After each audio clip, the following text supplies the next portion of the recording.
Astronauts pen है। Space में fountain pen, ball pen कुछ नहीं चलता। तो लाखों डॉलर खर्च करने के बाद साइंटिस्ट ने ऐसा पेन इजाद किया जिससे कोई भी एंगल, कोई भी टेम्परेचर, जीरो ग्रेविटी में हम लिख सकते हैं। सर, स्पेस में फाउंटेन पेन, बॉल पेन चलता नहीं है, तो एस्ट्रोनॉट्स ने पेंसिल का इस्तेमाल क्यों नहीं किया? लाखों डॉलर बच जाते सर।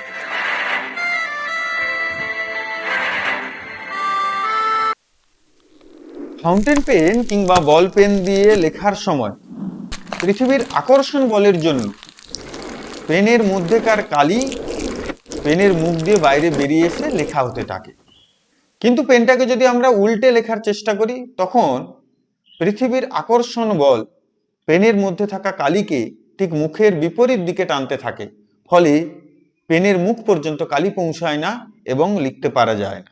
অর্থাৎ পৃথিবীতে গ্র্যাভিটির জন্যই ফাউন্টেন পেন কিংবা বল পেন চলতে থাকে।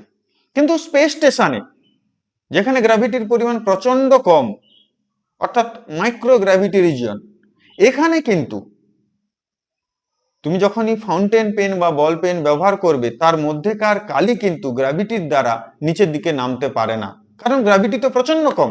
বরঞ্চ যে কোনো তরলের পৃষ্ঠটান ধর্মের জন্য পেনের মধ্যেকার কালিগুলো আরো সংকুচিত অবস্থায় থাকার চেষ্টা করে বা গুটিয়ে থাকার চেষ্টা করে।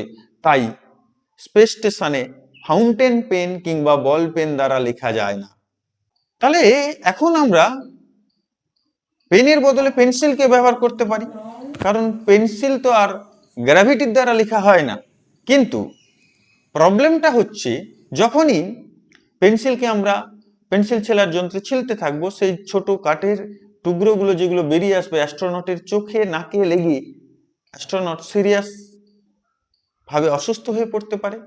কিংবা পেন্সিলের মধ্যে যে গ্রাফাইট দণ্ডটি রয়েছে সেটি কিন্তু তড়িতের সুপরিবাহী, তাই ওই গ্রাফাইট দণ্ডের টুকরো যদি কোনো কারণে বেরিয়ে এসে স্পেসশিপের কোনো যন্ত্রাংশে পৌঁছায়, সেক্ষেত্রে কিন্তু শর্ট সার্কিট ঘটানোর সম্ভাবনা থাকতে পারে এবং এই শর্ট সার্কিটের দরুন পুরো স্পেস স্টেশন ক্ষতিগ্রস্ত, এমনকি পুরোটা ধ্বংস হয়ে যেতে পারে।